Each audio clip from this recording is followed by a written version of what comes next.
Secretary of State Marco Rubio is meeting with officials from NATO ally Denmark next week. This comes as the Trump administration is pushing to acquire Greenland, which is a Danish territory.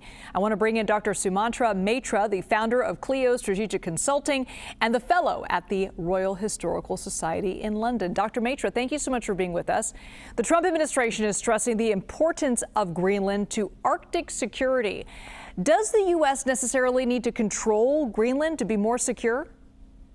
Well, it depends on what controlling means. We already have a lot of control of Greenland anyway. The Greenlanders and the Danes are bending over backward to give us mining and basing rights. We can go and invest there as much as we want to. We can have fisheries and hospitality industries there. Do we need to militarily annex Greenland? I don't think so. I think we do need Greenland for our security. Greenland has got minerals like cerium and lanthanum, which are very useful for chips that you use on your phones, on your Roomba, on your fridge.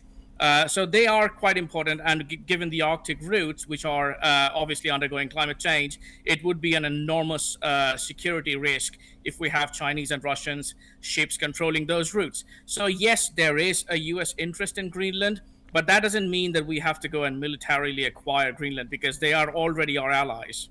Now, European leaders, though, are stressing that Greenland is not for sale, and they're also raising concerns about the future of NATO and the idea of imperialism. Do you believe they have reason to be concerned? I think the rhetoric that came out of the Trump administration can give some causes of concern to the Europeans, but I would also say the Europeans need to understand that they need to calm down a little bit. Like the Europeans don't really understand the concept of free speech in the United States. They tend to react to every single tweet that comes out of the administration, but wars don't really happen that easily. The Congress is opposed to a war with Denmark. No one in the administration has said that we are going to go to war with Denmark just to acquire Greenland. The president has consistently mentioned that he needs Greenland for security. The word need is doing a bunch of heavy lifting, but no one actually said that, they're going to go to war. So I think the Europeans need to be a little bit more relaxed about about the kind of things that are coming out of the administration. But I can understand why they're concerned. I'm curious, how do you think Russia and China are looking at this push to acquire Greenland? Do you think that they see this as a threat to their interests there, or could this be a potential bargaining chip when it comes to potentially Taiwan with China, or even the potential peace agreement between Ukraine and Russia? Look, if the world is in a situation where imperialism is the norm and there are no rules-based orders, countries which are powerful would take advantage of that. That is the history, of humanity. That being said, the Russians and the Chinese, I'm glad that you asked about Russia. The Russians actually are quite apprehensive about U.S. strategic interests in Greenland. Yes, superficially, they can see, in a world of imperialism, they're going to control their own hemisphere and their own security risk. But the Russians have also huge Arctic interests.